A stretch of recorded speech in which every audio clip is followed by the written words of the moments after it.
Oh, thank you, Diane. Okay, well, do we have the bio that we can read for Alisa? And then we'll get Second. Just so you know. I Okay, it's a say common that error. I should say that I suggested that she was the same age as some of us, but she's quite a bit younger. Yeah. Yeah, I know Jeff bumped 10 Oh, years my age. all right. Well, so tonight we have as our guest Alisa Genovese, who came to Baba when she was just 19 years old back in the 1970s. Given her 80s. It was the 80s, actually. 80s, okay, Yeah. I see 70s here. Okay. Given her background, she could have gone many different ways in her life, and the way that unfolded for her was a lifelong dedication to Baba. She was married to Robert Dreyfus, who had the great good fortune of meeting Baba in the mid 60s. And over the years, she spent many intimate times with Baba's mandali. She has beautiful stories to tell of those experiences. In her career as a therapist, Alisa has seen many of the problems and challenges facing that keep us from a deeper intimacy with Baba and with each other. She has a wealth of insight into the human condition today, so don't hesitate to ask her questions. She's currently working on a project in conjunction with the Heartland Center in Prague, Oklahoma, to acquire and memorialize the sacred sites related to Baba's 1952 accident and recuperation. Alisa is a resident of Asheville, North Carolina, a city that was heavily hit recently by Hurricane Helene, and she witnessed the profound cooperation among people of different backgrounds and political stripes who came together to help people in their supreme need and stress during the severe tragedy. As I mentioned earlier, Alisa is open to questions on a wide range of topics and is happy to encourage discussion. One topic she has shared that might be especially pertinent is how we can make our relationship with Baba more personal, cultivating his companionship, and also how we can be more receptive to intuition, our intimate way of communicating directly with Baba. Come with questions and answers. She's a great source of insight into the dynamics of the inner life with Baba. So welcome, Alisa. We welcome you again, and we'd love to hear from you and your many, many wonderful stories. So over to you. Thank you so much. That was so touching when I read that. I was like, that's so beautiful, Jeff. Thank you so much for that encouragement. I mean, I kind of feel like, although I've been a Bible ever since I was 19, I still feel like every day I'm just still bumbling my way through trying to figure out how to please him and how to be closer to him. But I think my years of being a psychotherapist have helped me in understanding my own psychic knots and, and the things that keep me from Baba. So I think in that way, I have some insight, but, I feel like I'm still and so I think when Jeff asked me to do this time, I've been going through a very, very difficult year. This has been a very challenging year for me in so many ways. I have a very, very, I had an experience where on my birthday in February, I was going over to a friend's to celebrate my birthday. We had gone out to dinner, and I was on the way over to her house because she was going to be making me a cake. And, so we was driving over to her house. I was at a stoplight, and it was a full moon. I remember it was one of those big, beautiful harvest moons. It was in February. And I looked up, and it was this dark black sky and this giant full moon. This was here in Asheville. And there was, as I'm sitting at the stoplight, I was admiring the moon. And all of a sudden, these dark, like sort of gray clouds came like kind of creeping along. And I was watching them, and they just sort of slowly covered the moon in a way that sent a chill up my spine. And I remember thinking, there's something very ominous about this. And I just had this really strong intuition that there was going to be something happening. And it was ominous. Well, that night, I fell down a flight of stairs and got injured, quite injured. And as a matter of fact, Paula was there. She remembers, but it was like I just took a tumble down an entire flight of wooden stairs. And that was the start of it. It was like from there, it has just been really a challenging year. Like literally, I think it was the next day or the day after was when Jamie Kean's husband was killed in an auto accident. That happened like literally the next day. And then it was Baba's birthday. And then I found out like a month later that a very, very dear friend of mine has pancreatic cancer. And so, you know, while I was in Australia with my friend, I went to visit her, and she's currently, you know, declining fairly rapidly now. Hurricane Helene hit Asheville. I was just there a week and a half. So I want to talk about, so I'm in the sort of throes of what, you know, this tragedy here in my city, and my house was also quite damaged from trees falling. So I'm in the midst of trying to deal with insurance and get my house repaired. And I just felt like this has been a time for me of really, really trying to hold fast to him, you know, and hold on to him with both hands, as he says, and a time of really testing my faith and trust in him. And so, you know, that's what I just thought I could share tonight, because I'm so much in the throes of that. So if that's something, you know, and just like how we, as, you know, as we're all going into these tumultuous times that we're in right now, with so much happening on every time we turn around, so much hardship and so many people suffering, and natural disasters and political disasters and all kinds of things happening. I just, you know, wanted to open up a sharing of how people are finding their relationship with Baba, either growing, being affected, changing, or how we're all working to be closer to him, as these are times I feel he predicted that we're here. So if that sounds like something that's interesting, I'd be happy to share some stories there. And also welcome all of you to, you know, to please, you know, share your insights into that as well, and how you're doing with these trying times that we're in. So, Does anybody have questions? I just thought anybody might have something to say before I jump in. I mean, I can. Yeah. Yeah, go ahead, Alisa, and then Go ahead. Well, Richard. Oh, did you put your hand up? I was going to ask one thing related to your life story. I've always had a fascination with psychology, and you're one of the few Baba people that I even know has had such experience. If you can just plop in a couple stories about how Baba helped you with someone you were working with. Okay. That one I might have to give a thought to, because I've been doing it for so many years. And in all honesty, I feel like Baba has helped me with every single one of my clients. But I can tell you just a little brief story. When I first started out, I remember, because I really honestly became a psychotherapist because I really felt that that's what Baba was asking me to do. And I had studied psychology as an undergraduate, but I didn't necessarily think I was going to go on. I was actually studying religions by the end of my undergraduate. I wound up getting a double BA in both psychology and religious studies. But I had just heard about Baba at that time. It was in 1980 that I heard about Baba.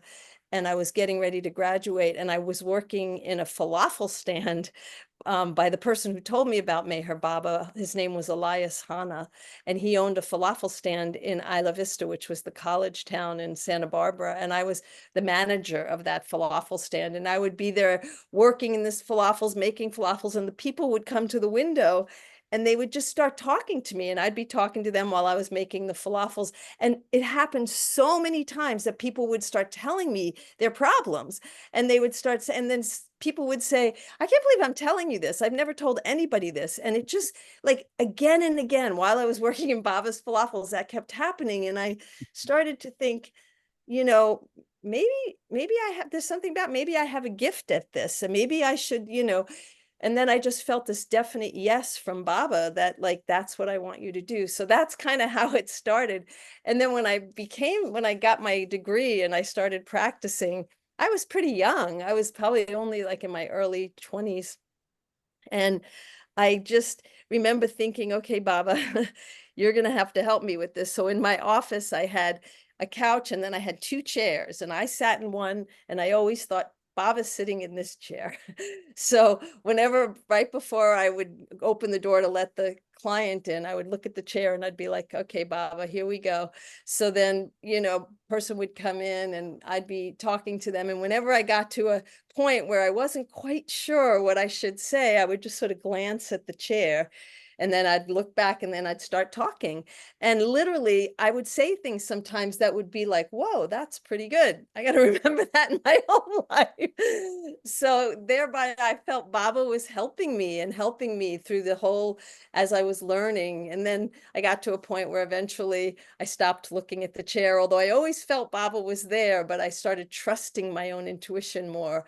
And, you know, and so that's kind of how it, but every now and then, like, I always have a picture of Baba now nearby, and like, I'll glance at Baba if I'm kind of a little mixed as to which way to go. And so he's always guiding me in this work. Yeah, so I hope that answers your question, Rick. And then, I'm sorry, oh, hi, what's your name? iPhone. Yeah, I'm Janet. Janet.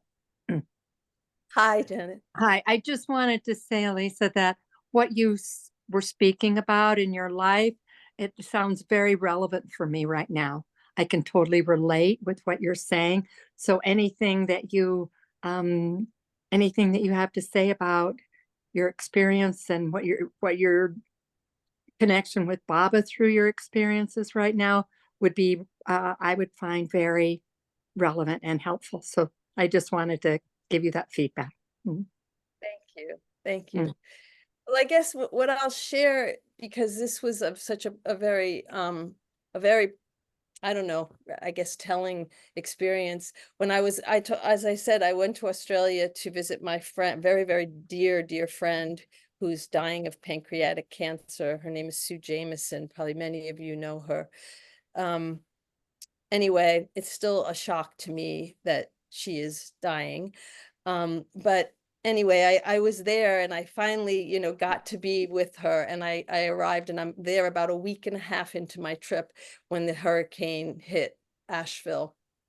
And then shortly after just as soon as the hurricane hit, there was no internet, and everything went down. Probably many of you have heard, you know, like the people in Asheville and this whole region were without power, water, electricity, and they were out, power, water, cell phone, and internet all out. I mean, there was nothing, and you couldn't go anywhere. The roads were blocked because so many thousands of trees went down and took out power wires everywhere. And so, but somehow or another, there was like little pockets where people could go. And I found out, like, within 24 hours of the hurricane, that 2 big trees had fallen on my house and damaged my house pretty badly. I was in Australia, and I had a tenant who lived downstairs, because I have an apartment downstairs, and she was the one who contacted me. And also Kathy Riley was at my house, staying at my house at the time the hurricane hit. And so Kathy and my tenant were there, and Elaine Cox lives nearby, and she was coming around because I had a gas stove, and people were using, a lot of my neighbors were using my stove too, because most people have electric. Anyway, I was in this position where I am in Australia. I'm with my friend who's dying of cancer. I'm at Avatar's abode, and my hurricane of horrific proportions have just hit my city, and my house is damaged. and my tenant and Kathy are doing the best to sort of, you know, make sure my house is okay. And what do? You know, Baba says, be practical, right? So of course, everybody there was being very supportive of me going back, that they would understand. I was supposed to stay 3 weeks. And this was like literally just about a little over a week that I was there when it happened.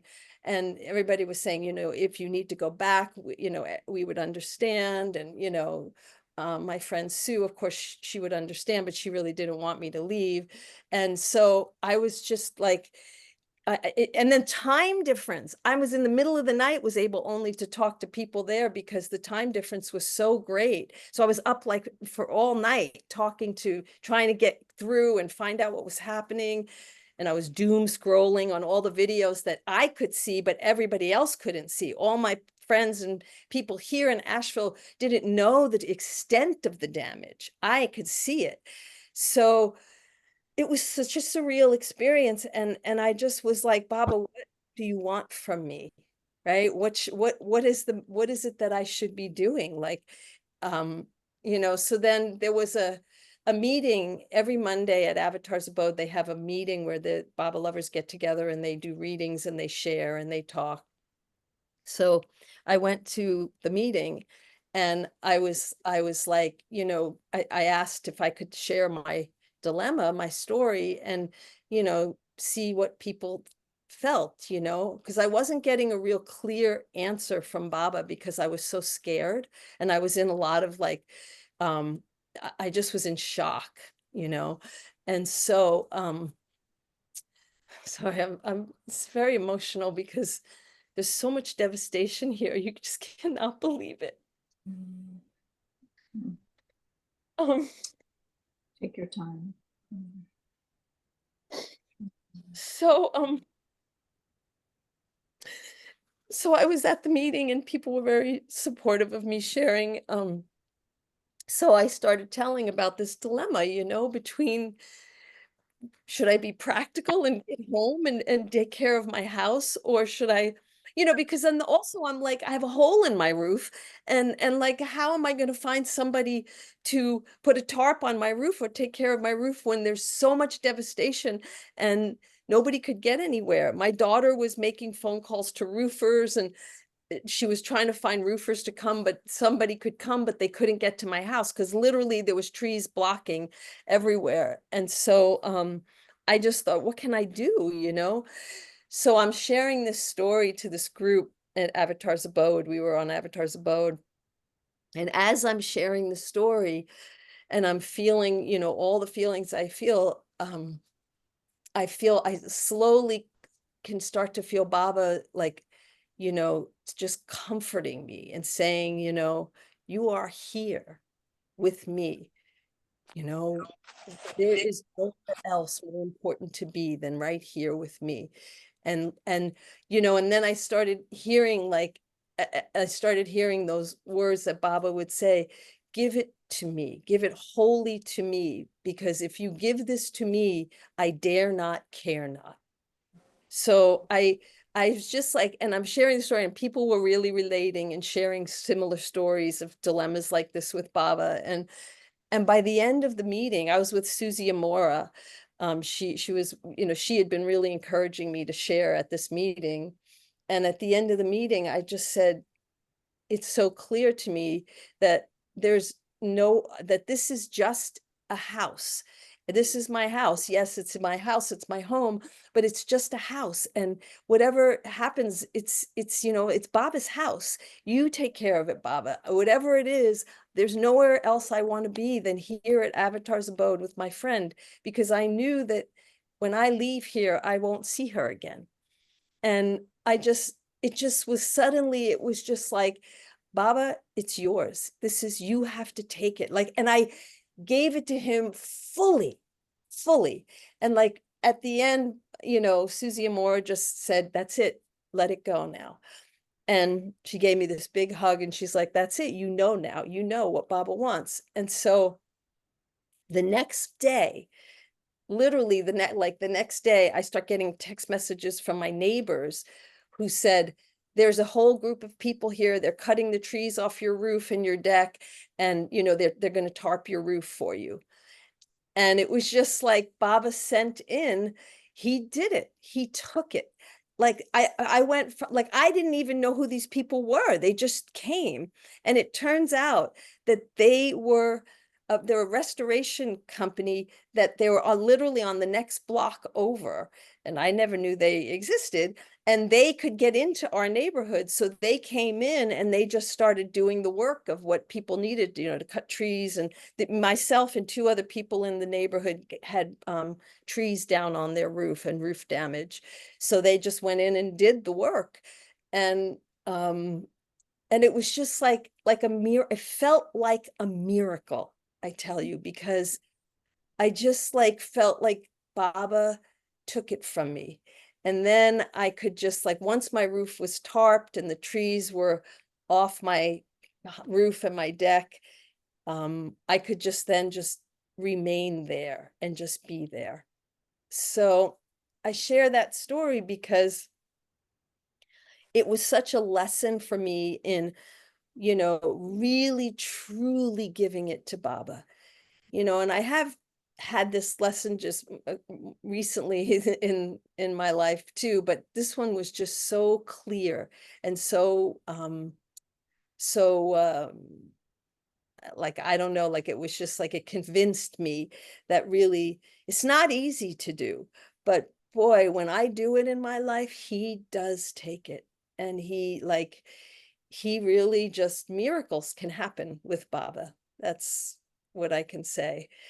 So that's, you know, and now since I've been home, when I got home, it was a little bit shocked to see my house, because it was it was like a war zone.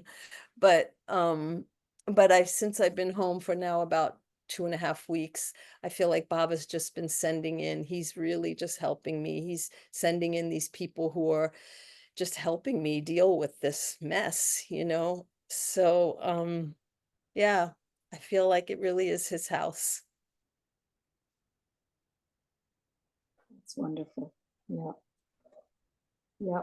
And you leave it So all if to any- Baba. He really comes through, doesn't he? Yes, so if any of you have any stories of really like totally giving it to Baba and surrendering it to Baba and knowing and seeing his hand in it.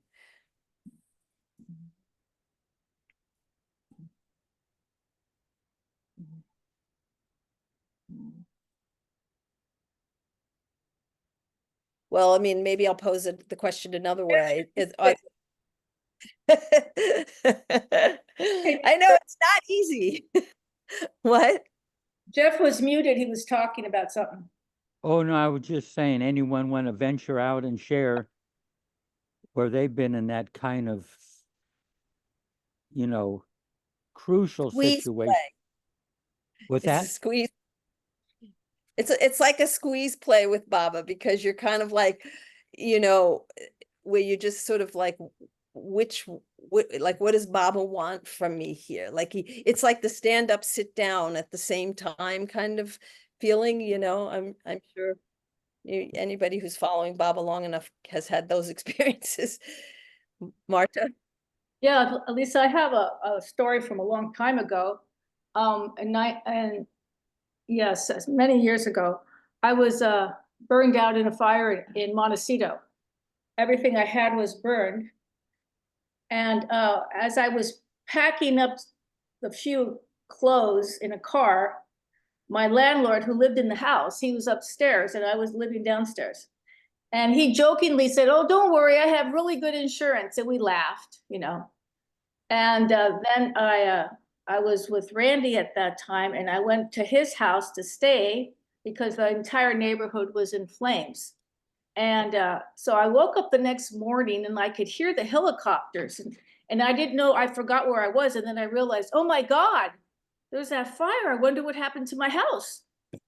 So I was like, just jumped up. I didn't even have shoes on. I jumped up, grabbed the keys, got in the car, and I drove over to my neighborhood to see what happened. And I got several blocks away, and there was firemen and police. And he said, I'm sorry, ma'am, you can't go in. And I got out of the car and I started crying. I go, what do you mean I can't go in? My house is there, all my stuff. I want to see what happened. He goes, do you have ID? I said, no, I don't have any ID. I said, I just jumped in the car when I woke up to come to see. He said, okay, you can go in for 15 minutes. And if you're not out, I'm going to go looking for you. I go, okay. So I got in the car and the entire blocks and blocks was leveled, all ashes, the whole neighborhood, everything.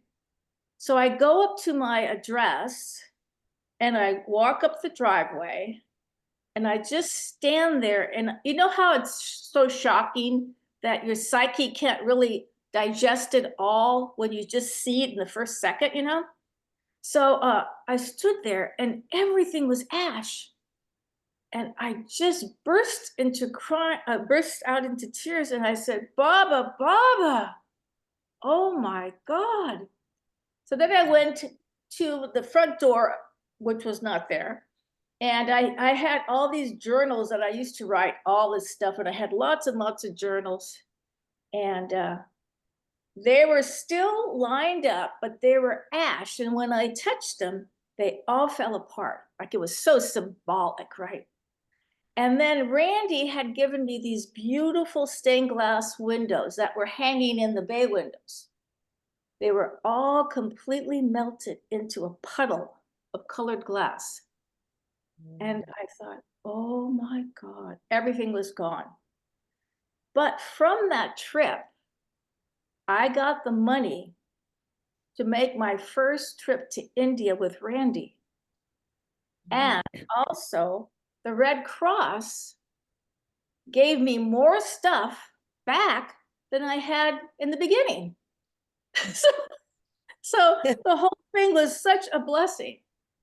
And so that's one of my big stories because it was so visual and so shocking, but yet it worked out so beautifully. Now, I did not own the house, so that would make a difference. You know, I didn't own the house. That's a big difference. But I didn't, you know, that wasn't important to me, but I got to go to India. That was the gift that Baba gave me. What year was that, Marta? I That think fire? I think it was 80, maybe 86, 87. And then that year the next year I went to India, or that year, I don't remember the dates exactly, but just right after that with the money. Yeah. That fire was in Santa Barbara? 86 or 76? Huh? 86 or Oh, 76? no. Oh, Jeff. Yeah, because I went to India first in 75. You're right, Jeff. Oh, Jeff, yeah. Okay. I was gonna I say, have to because I'm keep track. Santa Oh, Barbara. right. I don't So, yeah, fire. yeah. It's all a blur now. You know what can I say? But Jeff's tracking it, so that's good. Yeah. Well, that's wow. That's a big, huge thing to lose everything in a fire. I mean, yeah, that's wonderful though, that you can see that there was a silver lining in it. Well, that's what I keep hoping, because, you know, there's one of the things, there's so many Baba lovers in Asheville, and I mean, there's probably at least 300 Baba lovers here, maybe more, I don't know. But no Baba lovers were hurt, you know, Yeah. and like 200 people died. So, I mean, like no Baba lovers were hurt, and really almost nobody's house was harmed. I think it's like Also, Mac Center, Baba's stuff was burned in the Mac Center, right? in the what? That Mac Center, that Baba. No. archival- No, nothing burned No, there. There was no no. fire. No, It no. was totally untouched. Flood. It was untouched. Nothing got destroyed. That's what I'm saying. That's right. Yes. No, so what I'm saying is, so what I was going to say is that, you know, no Baba lovers got hurt. Very few Baba lovers had even any damage to their houses. You know, it was just me and maybe 3 or 4 other people. Paula actually had a little bit of damage on her roof too, but and that's it. And so, like, you know, for me, it's sort of like everybody's saying, "Oh, my house is fine, I'm fine," you know, and like part of me is going like, "Okay, you know, Baba, what is this about?" Like for me, you know, and then I just keep feeling like, kind of like what you just said, like it's, you know, Baba, I keep hearing that thing where, you know, it's not happening to you, it's happening for you. And so I know that there's something, even though I don't completely understand it, of why, you know, this happened. And like for me, it's not that big of a deal because I know it can get fixed and all of this. And like, I mean, not my house, I don't, you know, I'm not having that much attachment, but it's sort of like the going through the process of having to repair it and all that goes along with that, and insurance companies, and it's just like that part is so hard for me. It's really hard for me, and I'm just by myself. I'm single, right? So, you know, that's the part where I just feel like, okay, this is for me. It's not to me. And when I think of it that way, I feel like, you know, it's a blessing. And I've had actually a few people say, oh, well, you know, Baba loves you so much, you know, because, you know, when you have to go through it, it's like, okay, he's giving you a little pinprick of his suffering, you know. So I'm trying to hold it that way as I process all of this. But Patty, yeah, you have your hand up. Well, thank you for sharing this and bringing this up. You know, I'm looking at it through the acknowledgement that this year indeed has brought on, in my world, extreme difficulty. I probably would have called this one of the worst years of my life. And the point I think I just heard you made, and actually what I was going to refer to is more about knowing the illusion is the illusion, how we are supposed to be practical and play and, you know, not be attached to it. I can hear all that, but the depth of letting go of oneself amidst, even though he's doing it for us, there's no us. So for me, it has to do with the ego of Patty letting go of even wanting to know what's happening. And the conversation to me with Baba is, I mean, is this really a useful way for me to have to live? Because, I mean, I don't have my health in the context of, I don't want to get into all the down and dirty stuff, because it's just been since January 31st of this year, starting infusions for cancer, a lymphoma, a necrotic lymphoma, and yada, yada, yada, yada. And he did it for me, and I could tell he was doing it for me. And it was a conversation of, do you do this, Baba? Do you really want me to do this? Just like you ask him, what do you want of me? Okay, I don't want to do this, but if you want me to do this, I'll do this. So, and he showed me so clearly, January 31st, February 7th on internment day, the next infusion, Valentine's Day. I mean, it just kept going like that. So, okay, I say, okay, I'm in. Well, that surrender is really hard, and I'm there. And luckily, I brought my iPad, because you're there 7 hours. But Jamie Newell comes on and says, what I need now is an army of angels. And he sings this song, and it's in my ears. And I'm looking at a room of 30 people getting infusions of various states of fear, anger, distrust. I mean, everything. I mean, it's awful. And I just start weeping, because I know Bob is directing it to all of us, not just to me. And that kind of an acknowledgement that he is so close and knows so perfectly who we are and what we need. And yet it's difficult to, I mean, I'm here, we are in November, and I really find that things have eased up. And yet in this process of seeing, anytime I try and look out to the illusion, and even through the form of my illusion, it is, he asks for more surrender. And you know, I keep saying I can't do it. And I loved when you said how you shared it, Alisa, because the wholehearted sharing of the surrender seems to be, for me, the deepest part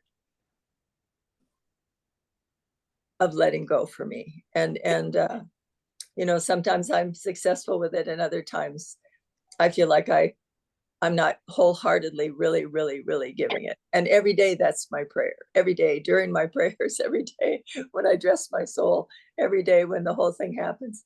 But so this is irrelevant. And I think I really believe that Baba is asking every single drop soul.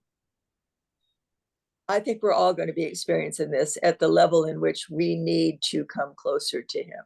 So I think we just have to buckle in, buckle down, and the ride is beginning. And we've heard about 3/4 of the earth. We've heard about all this. We've been studying, and we've been doing, you know, Darwin Shaw.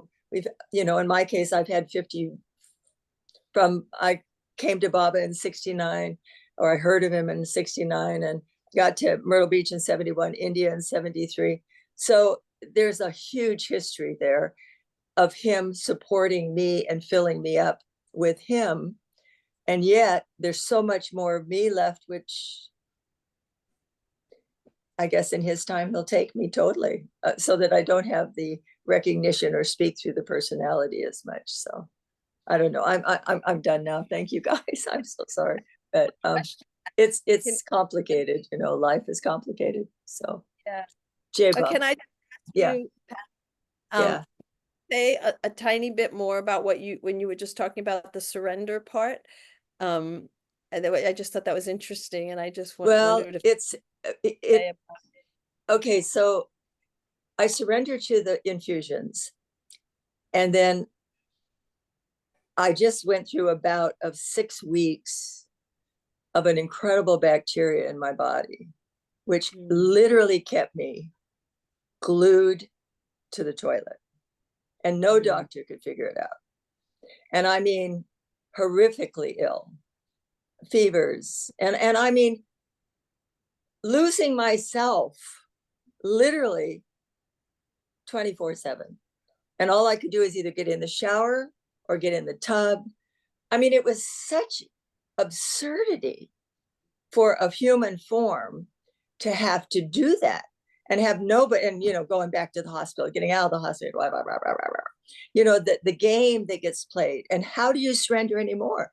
I mean, he had me by the short hairs, and I was on my knees, and half the time I was crying because it was just unbelievable. No food could stay in me, and nobody could answer it. So, and I, you know, why? And the conversations I have with him in those times, believe me, they're horrifying what I say, you know. And in that is always his love. So, I mean, always his love. So I know I'm held. I mean, it's not about that. It's just seeing how, maybe seeing how weak I am, you know. And I mean, because it's a deep surrender. We have stood by and listened to those mandali. We have high expectations of ourselves to be able to live those lives and surrender so totally to him. So, you know, that's obviously my heart's desire, but it doesn't feel like I'm able to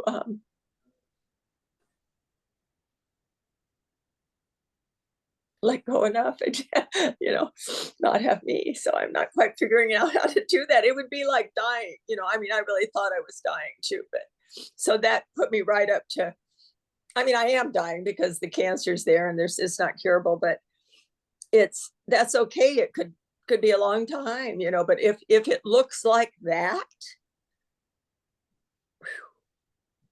you know, and, you know, and I watched the best of tapes, and, you know, I listened to all that stuff, but really, honestly, it's brutal. And Baba does brutal. I mean, he did brutal his whole life. I mean, he suffered for us so incredibly. And then you know, it's that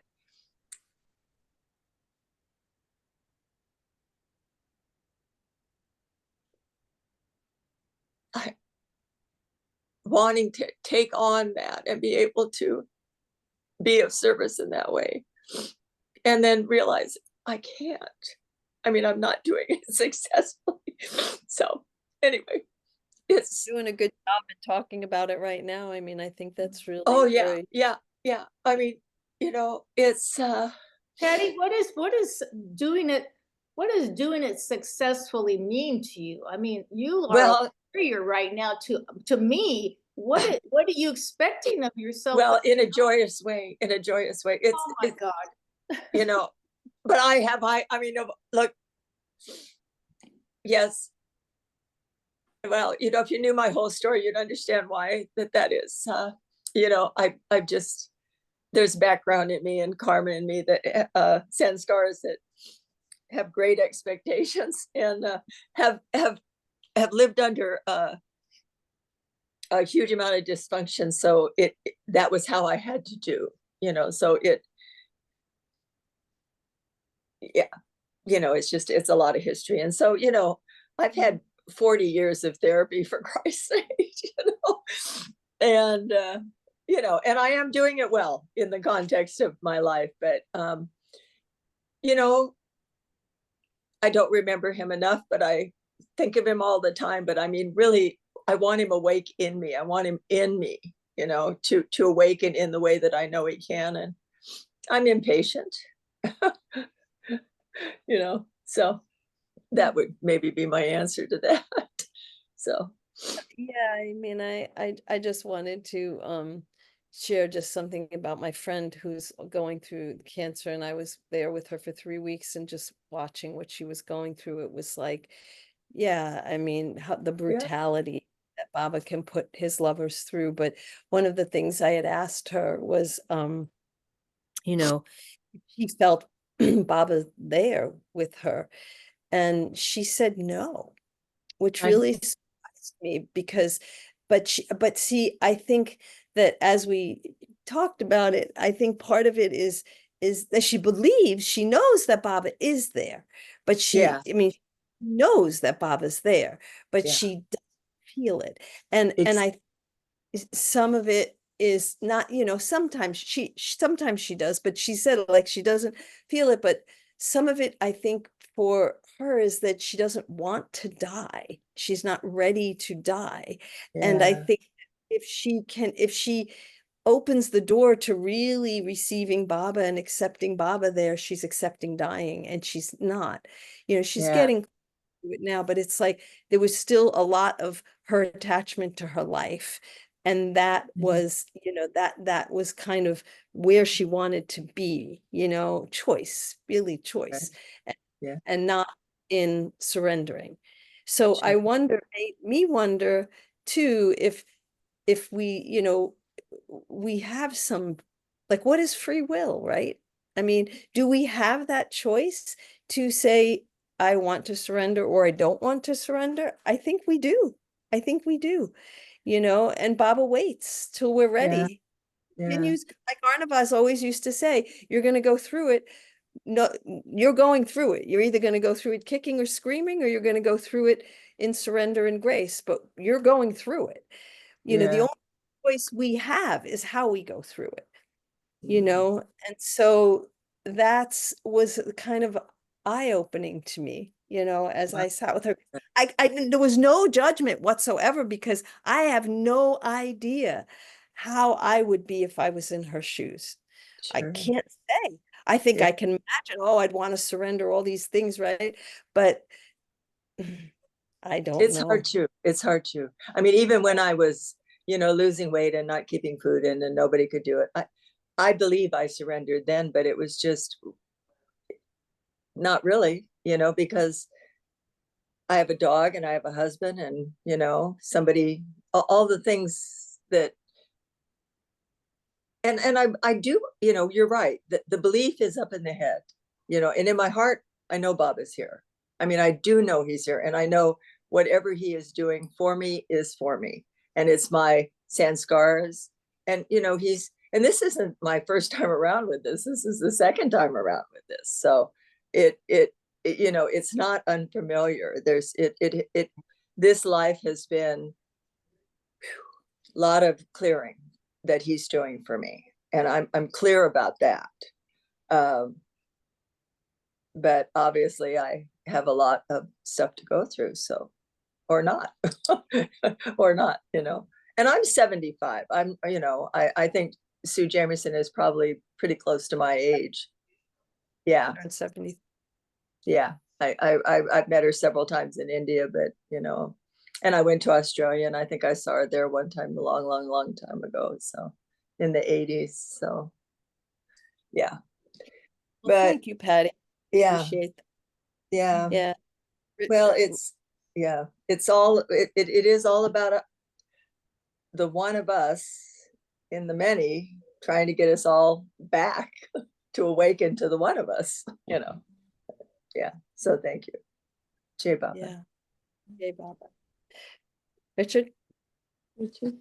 Well, Patty's going through a lot with that.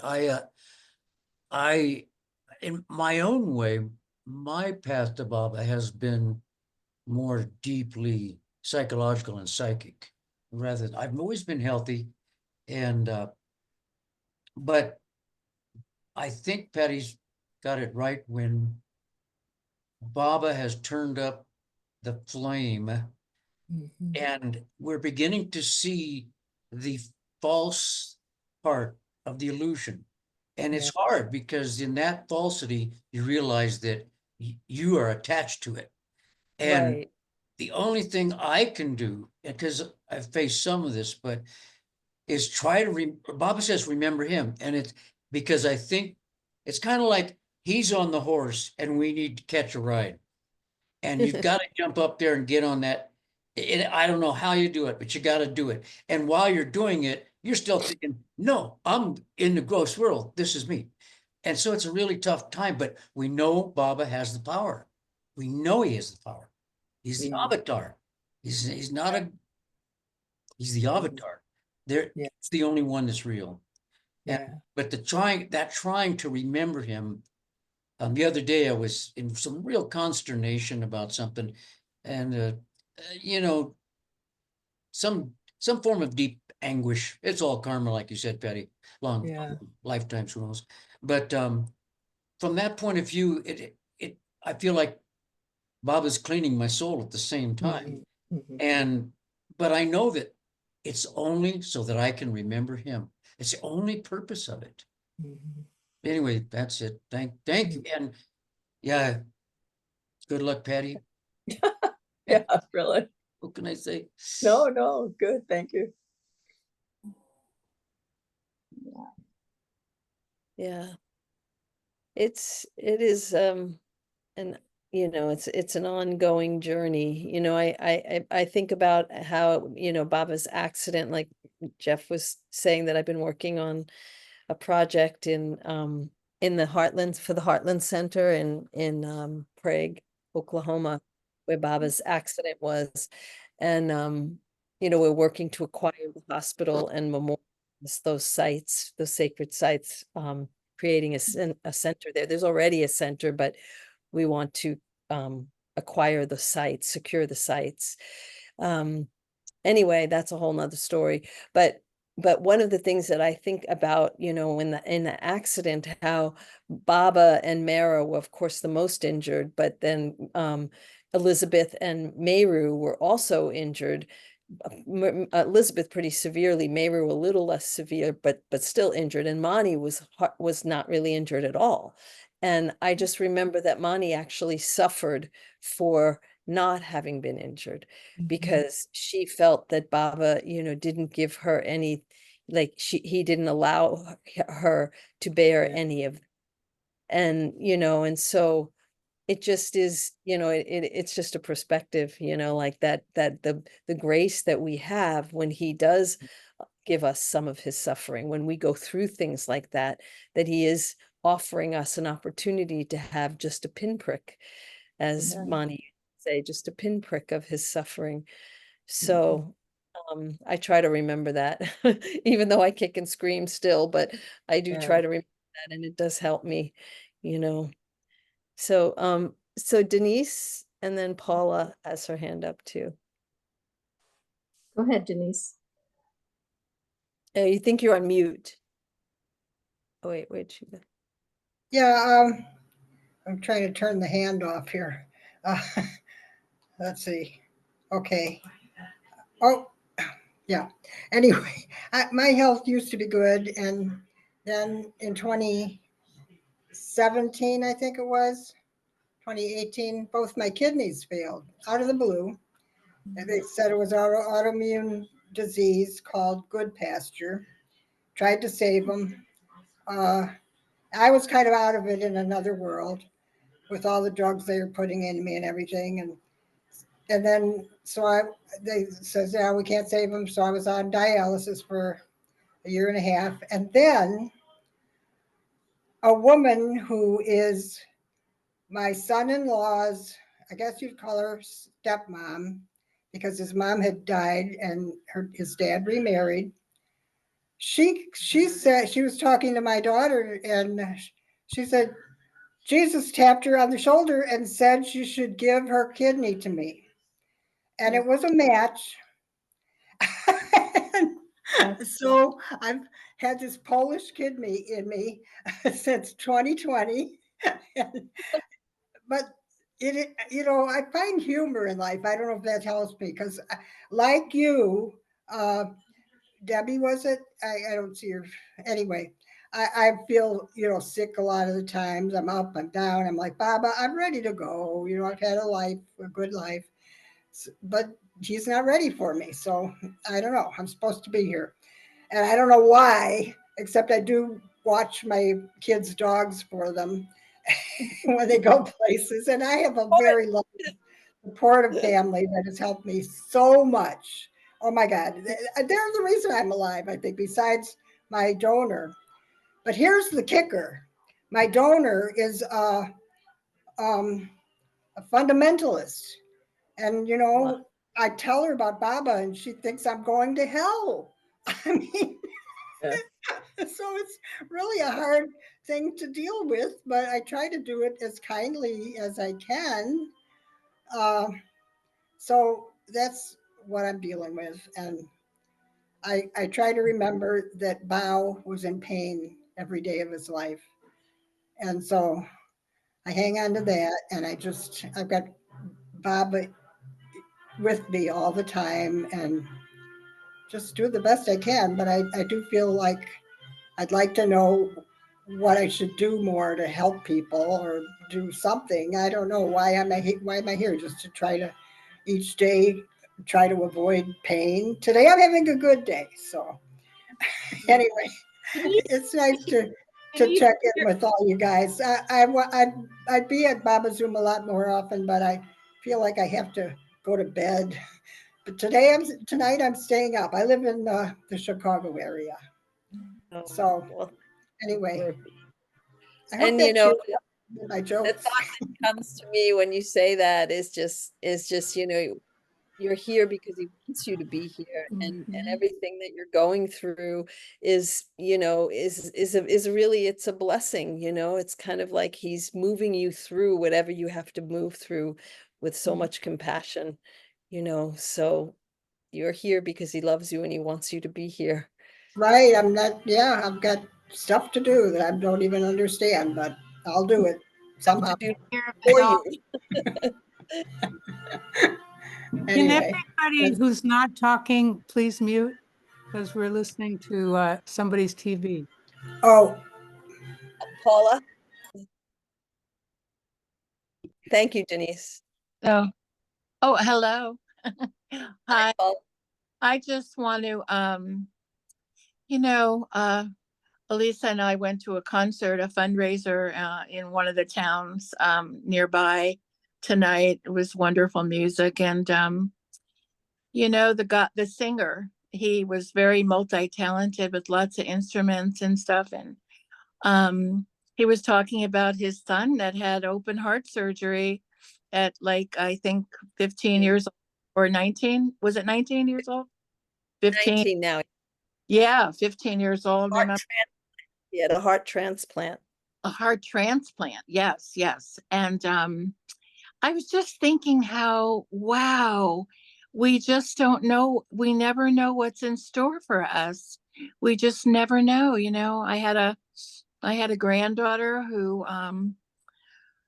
She was born at 1 pound 4 ounces. That is so tiny. She was a micro preemie, and she's thriving right now. And she was my greatest miracle I've ever known in this life, you know.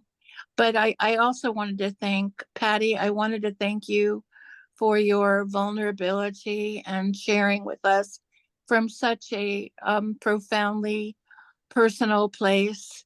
And we're so lucky. We're so lucky that we get to share like this.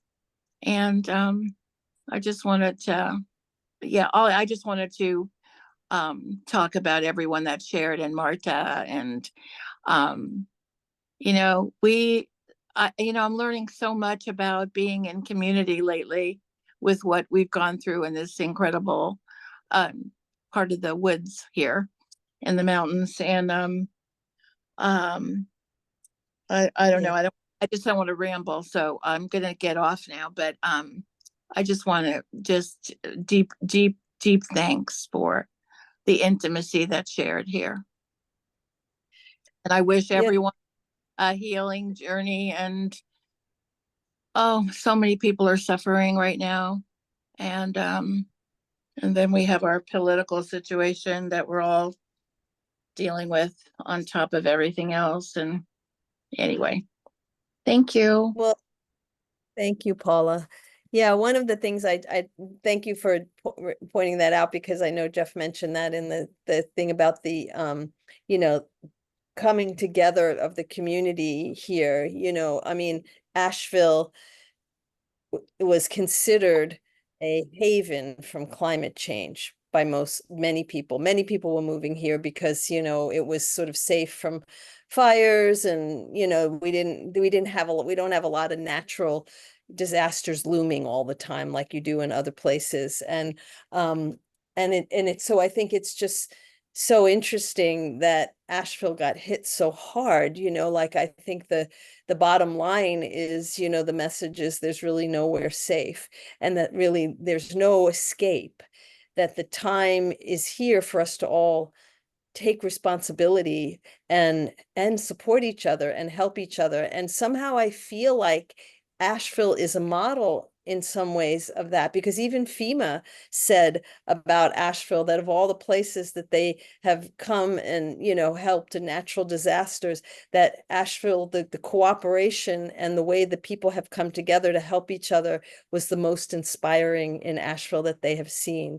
And like Paula was just mentioning, people, because we have a lot of, you know, North Carolina is a purple state, so we have a lot of different sides, you know. There's the left, the right, the, you know, Trump supporters or whatnot, and somehow we all kind of live around each other and together. But in this time, it was like that just fell away in such a big way, that there were people that were, you know, like suddenly the political thing didn't matter at all. And people were helping each other and coming together. Nobody cared what side of the fence you were on. Nobody cared who you voted for.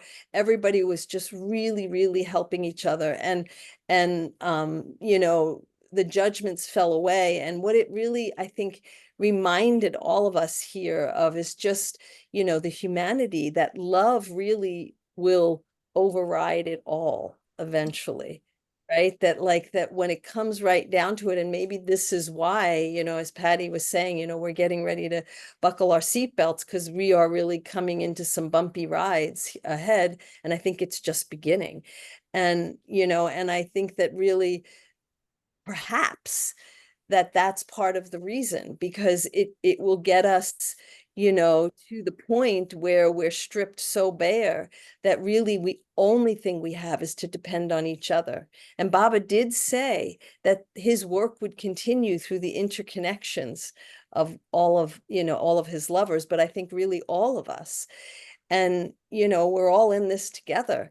And so these kinds of moments, I mean, I feel honored and blessed to be an Ashevillean here, and to be, you know, part of the healing journey that is ahead of us, because I think it's just, it's inspiring, and it's actually quite beautiful to see, you know, how much love and support there is here. So I just want to put that out because I think love does win in the end, and it will win in the end. Always. Always. Yeah. Marta. Yes, I'd like to read something from Erich that Baba said.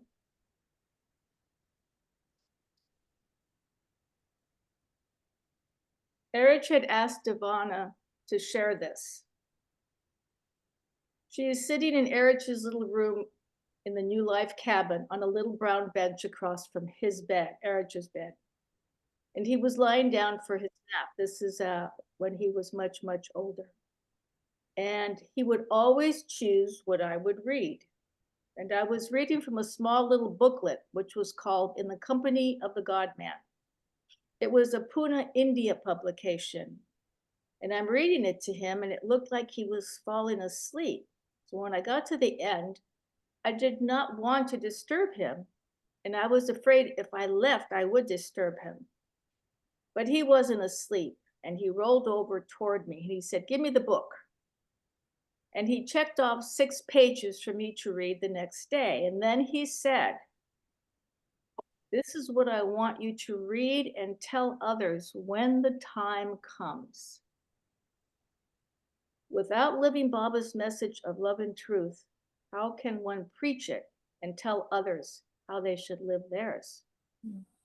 And this is what I want from you when the time comes.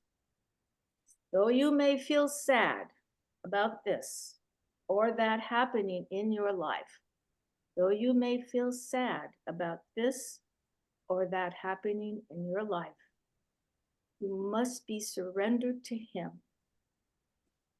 Whatever he wants, not what you want. Whatever he wants, not what you want. If this is what you want, Baba, all right, Baba. Thy will be done. Beautiful. Beautiful. That's right. You know, there's a lot. I don't know. Am I audible? Yes, you are, Jeff. Beautiful line that I came across lately, Sufi, by Sufi. As long as I feel you here inside of me, I cannot say I'm suffering. Oh, Say that again, please, Jeff. As long as I feel you here inside me, I cannot say I'm suffering. Beautiful. God. Mm. Another level. Another level indeed. But we're so fortunate in all of this. These situations, you feel Baba often more intensely and more powerfully than ever than when things are going smoothly. Yes. Yes, so I'm- true. Yeah. I Tina? think we have Tina. I have a son. He's my only child. He hasn't spoken to me in over 3 years. Okay. He won't let me see my grandson. Oh, baby. And it's breaking my heart. Oh, Tina. I recently wrote him a letter and I just put the feelers out.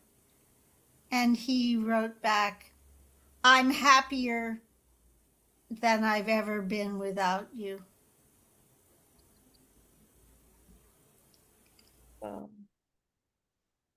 And it's just heartbreaking. I feel like Baba has abandoned me. I talked to Gohair, and she's advised me to pray to Baba every night and put a book by Charles Haynes under my pillow. And I've done that, but it hasn't worked. Not yet. Would you say, though, that you have thought of Baba more deeply during this period than ever before? No. Ah, I have just not thought of him at all. But yet you're here. Yes, There's I'm here. that's still with. Baba says, if you can't love me, I'm loving you. Yeah. I I think know that. when you So what- came back from the center, Baba's loving us, thank God. I'm sorry. Mhm. Tina, when you came back from the center, you looked like you'd been zapped. That's what I thought. So I thought, thank you, Rich, for observing that. I just don't feel like Baba loves me anymore. No, that's But it's so not true. not true, Tina. He's It's there. not. Whether you realize it or not, he loves you. He loves you in any case. And all you need to do is simply just totally leave it to him. Your surrender may not be total yet. So just leave it to him. And then he will take over. He has to. But you have to surrender all the way. I'll try that. Yeah. And you're not the only one that has had this happen. There are many parents who come to the center whose children have kind of turned their back on them, basically disowned them. They have had to go Yes. through so much. It's one of the unfortunate experiences. I asked Baba for a child. I should have been more specific. That Baba put through. Interesting. Yeah, like Yeah. Mani used to say, with Baba, you have to be a lawyer. Got to make spell it out. Yes, I should have been more specific. Yeah. He was diagnosed as oppositional defiant when he was 2 years old because he wouldn't do anything we said. He wouldn't brush his teeth. He wouldn't take a bath. He wouldn't get dressed. So I had my hands full right from the beginning. Yeah. And at the same time, you don't want to make your happiness contingent on outer conditions, because the outer conditions are very unreliable. I That's know the that. killer. Yeah. Well, And even though we can't see it Because there's sometimes, always there's something not gonna. always know there's a reason behind what you're going through. Even though in our limited capacities we cannot see it, but it's there for a reason. And so by surrendering totally to Baba is the only way out, of the dilemma. So, I'll work- take that under consideration. Go ahead. yes. And Paula Wainwright is trying to get in. Tina, my heart just, you are so loved, and I just have such compassion for your, I want to just tell you, in this lifetime, I've had 2 sons, and do you know that I would take surveys with my older son, especially. I would take surveys all over the place to see if anyone else had such a difficult time parenting a child. I remember this distinctly. And Tina, if ever you want to talk about this kind of thing, I feel like I would be a really good person to talk to. Thank you. There you go. for that offer. I have really been through a lot with both of my boys, and I'd be glad to talk with you. We've Thank you, talked for a Paula. little bit, but I'm serious, Tina. You have my number. Yes, I do. And just feel free to call me. And my heart just, I don't think there's anything you've done wrong. I just think, I don't know. It's just like, this is just, I think something will come of this someday. And maybe your grandson, when he's older, and he can make decisions for himself, he'll seek you out. I don't know. But my heart, I just have lots of compassion for your situation right now. Thank you, Paula. Really, deeply. Thank you. Yeah, it's got to be one of the hardest things to have a riff with your child or a difficulty with your child. I mean, Baba said a mother's love is the closest to God's love. And no matter how much trouble your son has given you, you can't not love him and want and desire to be in his life, And so that is I love such him a unconditionally. Of course you do. Of course you do. And it's, as a mother, and like Paula's saying, the pain is, it's so, unlike any.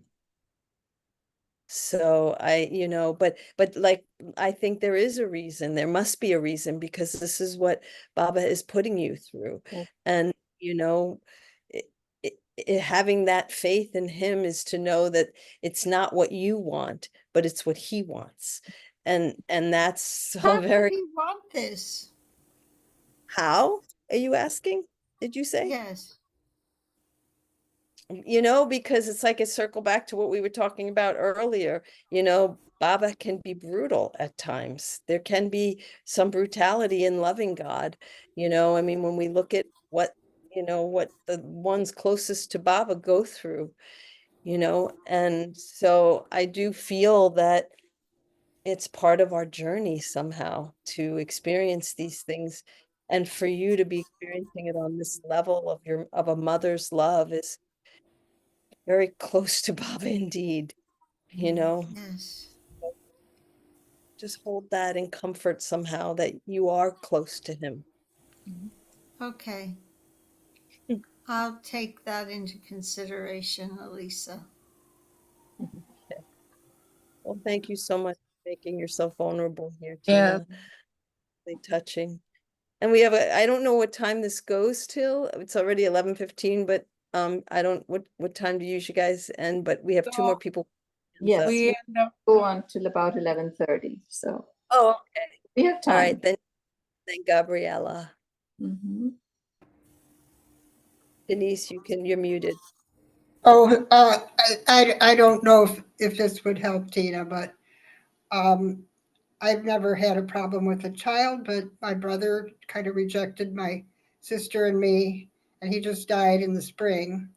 And also I have a friend that used to be my best friend, and she just totally rejected me. And my thinking on that is it has something to do with past lives. Something happened in a previous life, and we'll work it out in another life. So I don't know, that gives me some comfort. I don't know if that's helpful to you. It is. Good. Thank you. You're welcome. Gabriella? Jay Baba, Alisa. Oh my gosh, I love you so much. And thank you for doing this. You see who you are because we all open up like flowers in front of you. And your kindness just pours into each of us. And I feel it. And yes, Patty, gosh, I just love you too. And just so grateful for your sharing. And I remember when we started with the Darwin Shaw Effort and Grace, and how we studied and you always had something. And I felt when you were talking, I'm like, well, that's Effort and Grace. That's from Effort. Like I felt the way it had gone into your being, that this is not, when we read these books, they're not intellectual, that it was I could feel the way that had become it had infused, you had infused it. And I just wanted to say a quick thing about Baba being a lawyer, because I mean, we need to be a lawyer with Baba. It's a little story. I mean, I could talk all day about some of the things we're talking about, but I just came back from Israel, and on the way back, they have to lift me up. I'm in wheelchairs. They had to lift me up and put me take me from the seat, and it's a really bad seat on this Delta plane. And so in a very bad angle, and the guys lifted me up and smashed me. I mean, smashed me into the seat, like on this side, and everyone had left the plane except, you know, I was one of the last ones, except for all of the flight attendants were still there and the pilot. And I just started cursing, like, you know, it was not oh Baba, oh Baba, oh Baba. It was, what the are you doing? You know, kind of thing. But so that, I don't know why I wanted to bring that up, but clearly, you know, we are who we are till the end, you know, like I could not, that was pain, man. That was like, I was going to say something, you know, but anyway, I got home and it had been a very powerful trip to Israel. And that's a whole other topic, but as soon as I got home, like within a week, we had the election. I drove people to the polls in my van, which was because I have a wheelchair van, so that was a really good experience. And my helper, who had been with me for over a year, actually, she was very in the same camp I was. She wanted to help, and so she was very helpful. And that was on a Friday, and then on Monday, she was not there. And she just quit, like after like over a year. And for me, when I don't have a helper, it's very serious stuff, you know, because I need a shower, and if I don't get a shower, I get sick, and etc. So I started, you know, really go, and I really had to give it to Bob. It hurt me through the heart because I had trusted this person 100%. Sort of like when somebody said somebody just abandoned you. It was like that kind of thing.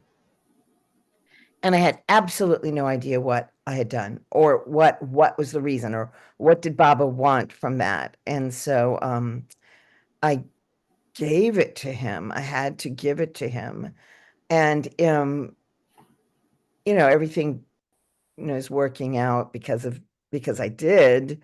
And ultimately this woman has kind of come work for me, who is a non-documented person. And at this time, I feel really like Baba is putting me with her at this time, and I love her, and she's beautiful, beautiful soul. And it all kind of working out. So, but while I was going through my self analysis of what did I do, I thought, well, maybe it's my tone of voice. I can have a really harsh tone of voice. And I just gave my tone of voice to Baba in the Dooney. And then I had a concert like 2 days later, and my tone of voice was in the singing. See, I wasn't thinking, I gave Baba my tone of voice, and my tone of voice was terrible. I felt it was one of the worst I've ever done. And suddenly it hit me, well, you give Baba your tone of voice, and you thought it was one thing, but he'll take it for what he wants it to be. And if you be careful what you put in the Dooney, because you weren't a lawyer. So I've been giving now, it's been giving me a chance to really give my tone of voice to Baba, like to really sing to him with my heart, you know, and not think it's Gabriella singing, you know. So that's I wanted to bring that story up. Thanks, Alisa. Thank you. Can I ask you, is your concert, I really wanted to see it. Is it This is not an advertisement. It's on YouTube, but it is not. It's okay. It's, you know, it's got a good vibe. It's got a good vibe. Okay, good. It's on Baba Zoom on YouTube. So when did you do it? When was it? 14th, just a couple of days ago. Yeah. Okay. Yeah, I'll have to. Gabby, this is Gail. I'm going to pop in. I've known you a long time. Your concert was beautiful. Whatever tone you thought you had, and I've heard you sing a lot. So I beg to differ strongly. J Baba. Thank you, Gail. Thank you. J Baba. But it did cause me to think a lot about, Baba, what do I have left? You know, I've given you my body. I've given you my my work. I get, I was a massage therapist and polarity therapist for so many years. I can't do that really anymore. And my family lives overseas. I mean, I know my parents are very close to the end. That's why I went to Israel. So I've given that to you, Baba. What do I have left but my music? Because I had this idea. I'm a musician. I believed it. I believe that's my identity. And so I think Baba just wanted me to go, no, you're not. You get to give this to me too. And it's what Patty was saying. How much more, Baba, do you want? And how much more can I possibly give you? And he'll just take it all. He'll take it all, one way or another. And I felt like that was the thing I got out of that, because it's my own judgment, who I think I am. And Right. Nothing less than everything will do. And the other thing that comes to me too is, Baba is a very jealous God. And if we have something that we are putting before, I experience this in my life. It's like, if I'm clinging to something, whether it be an identity or a person or a thing, and I'm putting that in before Baba again and again, somehow or another, he intervenes with that. It's like, I feel that so strongly in my life with Baba. It's just, he wants to be first in my life, and he will just, dissolve things and, break things up. And I guess that's what he does with all of us. He just keeps dissolving and dissolving. It's not a path of gain. And I'll just share this one thing, because when I was I was in Myrtle Beach for Erich's day, and Divana was there, and it was such a great thing to be there with Divana, because she gave the night before Erich's day, they showed a video of, Erich talking, and then the next day Divana gave a talk, which was so beautiful. But anyway, the thing that Erich said in that talk, which I must have heard him say this before, but for some reason, it was an interview with Gary Kleiner. And I had been feeling particularly like, because it's been such a hard year for me too, and I'd just been going through this thing of feeling like I can't get ahead, Baba. Every time I try to pull myself out of this hole, you just keep, knocking out of my hand whatever it is I'm trying to grasp onto. And I was just in this place of feeling like I just give up, Baba. I give up, And so then I'm watching Erich, and Erich is talking to Gary about, and he says, we all say Jai Baba, it's like victory to Baba. But he said, Baba's victory only comes in your defeat. And unless you are defeated, you are not, Baba cannot be in victory. And praising him. And like, there was something about him saying that was just like a lightning bolt through me, because I literally had been almost saying those exact words. Like, I feel so defeated, Baba. And then he was just, Erich just saying, it is in your defeat that he is glorified. And it was just like, oh, okay, now I can think about my defeat in a different way. Like, if I'm glorifying Baba in my defeat, I can handle that. So I just want to say, I think that's the path we're on, y'all. This is about not winning. This is about a defeat. That's right. Yeah. Rich, you have another question? Well, actually, I've been visited by a very special invisible creature lately. And I don't know where he came from or what his intentions are, but it's definitely, I have to be careful. Okay. That's it. It's the mischievous chicken. Yeah, that's it. He's the mischievous chicken. There you go. Yeah. All right. Well, anybody else have anything to say or ask Alisa before we close for tonight? Anyone? No? All right. Well, with that, we thank you so much, Alisa, for coming and joining us. I have 2 quotes at the end. Oh, You want? yes. We got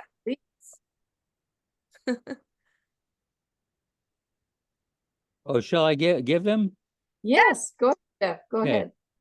I mean, this is a little in keeping with what we, the seriousness of this a late night chat.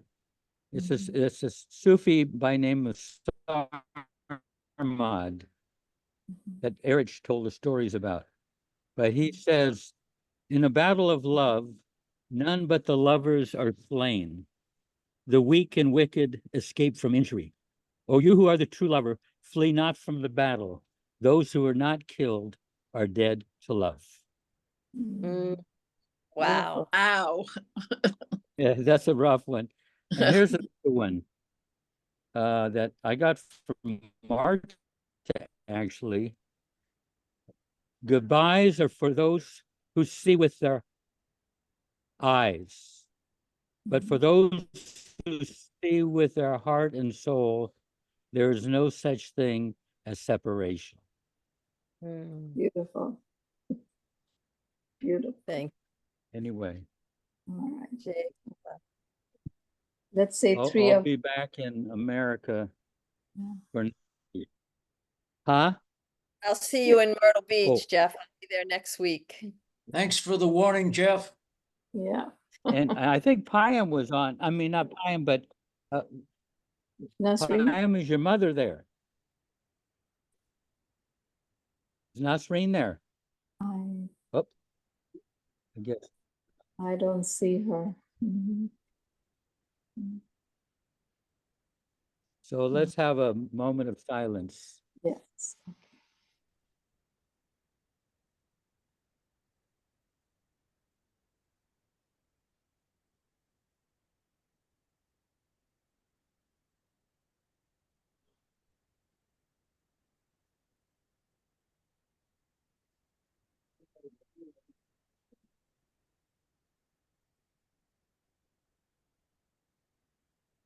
Jai Baba. Jai Baba. So I've thought of all of Jai Baba. I've thought of all of you while here. So I hope it reached you at some level. It did. Yeah. It did. Thank you Jai all for Baba. sharing. That was very touching and very beautiful. I feel Yes. Jeff, very- can you remember one person? Margie's getting close to having her baby. Can you Oh, remember? I brought a couple baby blankets that she gave me to put in the tomb. Oh, So wonderful. yeah, Lovely. yeah. Thank Anyway, you. Well, thank you again, everyone, for sharing. And it's been a real healing session, Alisa. I have to say. Very healing Yes. indeed. Baba's love. So, Yeah. well, and Thank we'll you, Baba. Yeah. See you again next. Yes. yeah. Avatar. Thank you. Meher Baba Baba ki ki jai. Avatar Avatar Meher Meher Baba Baba ki ki jai. jai. Avatar Meher Meher Baba Baba ki ki jai. jai. Back there. There's some of these people there. Look at some of these people just Oh, loitering around this place. oh, wonderful. Are you at the end of it? Yeah, see there. See, that's Sabine over there. Oh, my gosh. Oh, so yeah. Anyway, Is that Nicole too? Baba. You're breaking up, Jeff. All of you, yeah. Can't hear you, Jeff. Thank you. He said the connection was very unstable from there. And Yeah. when he moves, he probably loses it. Yeah. Yeah. I think he's Jeff. Was lovely to have him on anyway. Yes, I know. I was glad he got on because he said he'd be able to get on. I was like, oh, I hope you can. Yes, yes. So I was happy that he made it on. That's right. Thank you Anyway. all. Well, thank you very much. Good night. Jai Baba. Jai Baba. Jai Meher Baba. Thank you. Thanks, Diane. Thank you, Alisa.